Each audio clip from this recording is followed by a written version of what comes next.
গতকালকে পহেলা বৈশাখ গেছে। আইরে ফেসবুকে ঢুকতেই পারি না। পহেলা বৈশাখের শুভেচ্ছা, নববর্ষের শুভেচ্ছা। বিভিন্ন মানুষ বিভিন্ন জায়গায় ঘুরতে গেছে, মেলায় ঘুরতে গেছে, হাজার হাজার পোস্ট ফেসবুকে। এখন আমি বড় টেনশনের মধ্যে আছি।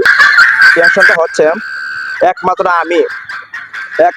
আমি পয়লা বৈশাখ উপলক্ষে ঘুরতে গেছি না, তাকে নববর্ষের শুভেচ্ছা জানাইছি না, ফেসবুকে কোনো প্রকার পোস্ট করছি না। এখন টেনশনে আছি, সমাজ কি আমার মাইনা নিব, নাকি সমাজের লোকেরা আমাকে পাশে বাহির করে দিব। আমি বিষয় নিয়ে বড় টেনশনের মধ্যে আছি। সমাজ কি এখন আমার মাইনা নিব? যদি এই বিষয়ে আপনাদের কোনো অভিজ্ঞতা থাকে বা কোনো পরামর্শ থাকে, প্লিজ আপনারা কমেন্ট সেকশনে সাড়া দেন।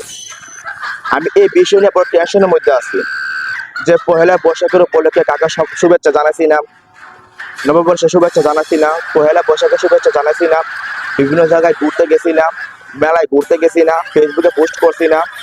এখন প্রায় ব্রাদার আত্মীয় স্বজন সমাজ এরা কি আমাকে মাইনা নিব? এই বিষয়ে যদি আপনাদের কোনো অভিজ্ঞতা থাকে বা কোনো পরামর্শ থাকে, অবশ্যই কমেন্ট সেকশনে জানাবেন প্লিজ।